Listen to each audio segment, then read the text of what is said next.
कोई सवाल वो देता है जिससे अकाउंटिंग क्वेश्चन लग के सॉल्व हो सकता है तो आप ये कर सकते हैं। दूसरी चीज़ यहाँ पर ये नॉर्मल क्वेश्चन आते हैं कि सवाल में आपके पास ऑनर इक्विटी कैलकुलेट करनी है, एसेट 90,000 है, लायबिलिटीज़, तो ये अकाउंटिंग क्वेश्चन निकाल के आप सॉल्व कर लेंगे। तो इस तरीके के अगर नेट प्रॉफिट या नेट इनकम निकालनी है, रेवेन्यू और एक्सपेंसेस गिवन है, ये वैल्यू यहाँ आएगी, इसके साथ प्लस होगी, तो इस तरीके से हो जाएगा। इसके वैरायटी क्वेश्चन मैं बताती हूँ। ये एक क्वेश्चन आया है 2022 में, ये क्वेश्चन 2 का या 3 का बी पार्ट है। इसमें एसेट गिवन है आपको 80,000, मेरे पास 10 ईयर नहीं है तो लिहाजा मैं यहाँ से आपको ईयर बता दूँगी, आप क्वेश्चन वहाँ से देख सकते हैं। 2022 का ये क्वेश्चन 3 का बी पार्ट है। एसेट गिवन है 80,000, कैपिटल गिवन है 70,000, कैपिटल एट एंड आपको कैलकुलेट करना है। तो सबसे पहले कैलकुलेशन करेंगे। अगर हम देखें तो जो ये इन्फॉर्मेशन जनवरी 1 की है, जनवरी 1 की इन्फॉर्मेशन गिवन थी तो उसकी मदद से आपको कैपिटल एट एंड जाना है, लेकिन ये जनवरी 1 का कैपिटल गिवन है तो क्या गिवन नहीं है, लायबिलिटीज़। तो सबसे पहले हमने इस इन्फॉर्मेशन की मदद से अकाउंटिंग क्वेश्चन लगाई और उसमें हमने लायबिलिटीज़ कैलकुलेट कर ली।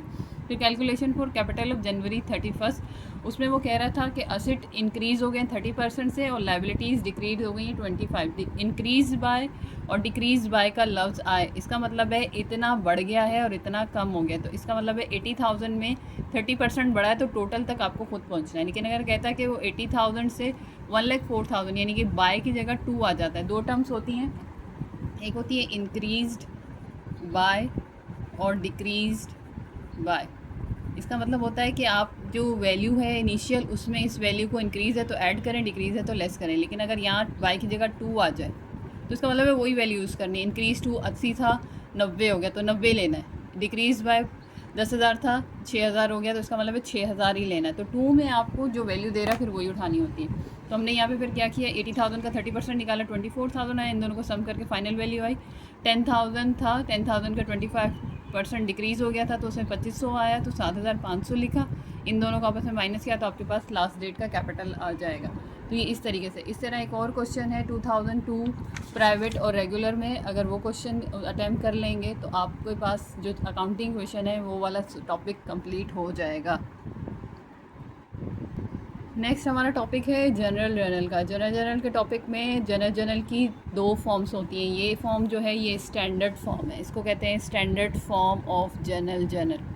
Standard form of general journal में हमें क्या करना है, लाइंस लगानी है प्रॉपर, और लाइंस लगाने के बाद सब कुछ कॉलम 1 में एग्जैक्ट लिखना है। यानी कि ये चीज़ इसी में होनी चाहिए, ये इधर ही होनी चाहिए, इसकी कोई चीज़ यहाँ नहीं जानी चाहिए, इसकी कोई यहाँ नहीं जाए और ये कोई चीज़ यहाँ नहीं जाए। लेकिन एक होती है स्केलेटन फॉर्म। स्केलेटन फॉर्म में क्या करना है कि ये लाइंस नहीं लगानी, लेकिन रूल यही फॉलो करने हैं कि हर चीज़ सिमेट्री हो, यानी कि हर चीज़ लाइंस में हो। तो इसलिए हम क्या कहते हैं स्टूडेंट्स को, सबसे पहले आप क्या करें कि हल्की पेंसिल से लाइंस ड्रॉ कर लें और जब आप सारा काम लिख लें तो वो सारी लाइनें आप इरेजर से इरेज कर दें। अब सबसे पहले अगर कोई भी एंट्री आती है, ट्रांजैक्शन आती है, उस ट्रांजैक्शन से आपको एंट्री बनानी है तो पहली चीज़ ये देखनी है कि जो डेबिट हो रहा है, अगर आपके पास 10 डेबिट है तो 10 डेबिट पहले लिखें और फिर क्रेडिट लिखें। तो सबसे पहली चीज़ ये जो पहला डेबिट है ये इस लाइन के बिल्कुल क्लोज, और ये जो पहला क्रेडिट है ऊपर वाले तीसरे लफ्ज़ के नीचे से लिखें तो ज़्यादा बेहतर है। यहाँ से भी लिख सकते हैं तो मसला नहीं है। लेकिन फिर उसके बाद क्या करना है, जहाँ आपने पहला डेबिट लिखा है तो सारे डेबिट उसी की सीध में हो। लोग ये नहीं करते हैं, पता नहीं टीचर्स बताते हैं या नहीं बताते। फर्स्ट ईयर के लेवल पे ये बहुत बड़ी मिस्टेक है। अगर आपका जनरल का क्वेश्चन सही भी है और नंबर पूरे नहीं आ रहे तो ये मिस्टेक है। तो यहाँ से ये बिल्कुल सीध में, पहले डेबिट के सीध में, फिर ये तीसरा भी बिल्कुल सीध में। जहाँ पहला क्रेडिट लिख दिया सारे क्रेडिट उसी की सीध में लिखे जाएंगे। फिर हम नरेशन लिखते हैं। नरेशन लिखना बहुत आसान है, सबको आता ही होगा। तो ये जनरल जर्नल का टॉपिक है। अब जनरल जर्नल के टॉपिक में जो अगर मैं देखूँ जो अलग अलग तरीके के सवाल आए हुए हैं, उसमें एक अंबर ट्रेडर्स का क्वेश्चन है जिसमें उसने हमें जनरल जर्नल बना के दिया और कह रहा है कि ट्रांजैक्शंस लिखो। तो सवाल को आपने समझना है 2022 में उसने कैश का टी अकाउंट दे दिया और उस कैश के टी अकाउंट की मदद से आपको कह रहा है कि इसके अंदर इससे समझें और हमें एंट्री बना के दें। दूसरा 2016 और 2011 प्राइवेट में टी अकाउंट्स गिवन है। उन टी अकाउंट्स की मदद से आपको कह रहा है कि एंट्रीज बना के दें। तो क्या करना है, पेपर में जिस टॉपिक की जितनी रिक्वायर्ड आती है उतनी रिक्वायर्ड का काम करना है। हम सिलेबस सारा पढ़ते हैं लेकिन काम अकॉर्डिंग टू रिक्वायर्ड करना है। तो ये जनरल जर्नल का पूरा एक सवाल है और जनरल जर्नल की इस तरीके से प्रेजेंटेशन हमें करनी है।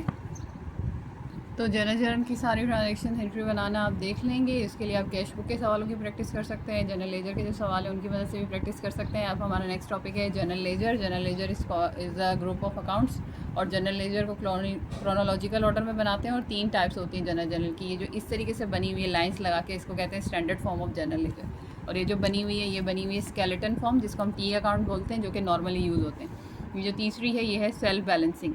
सेल्फ बैलेंसिंग से सब्सिडियरी लेजर बनते हैं नॉर्मली, जो आप स्पेशल जनरल के अंदर बनाते हैं। तो ये तीनों जनरल लेजर की टाइप्स हैं। इसके अलावा जो ट्रायल बैलेंस है वो अर्थमेटिक एक्यूरेसी शो करता है अकाउंट्स की।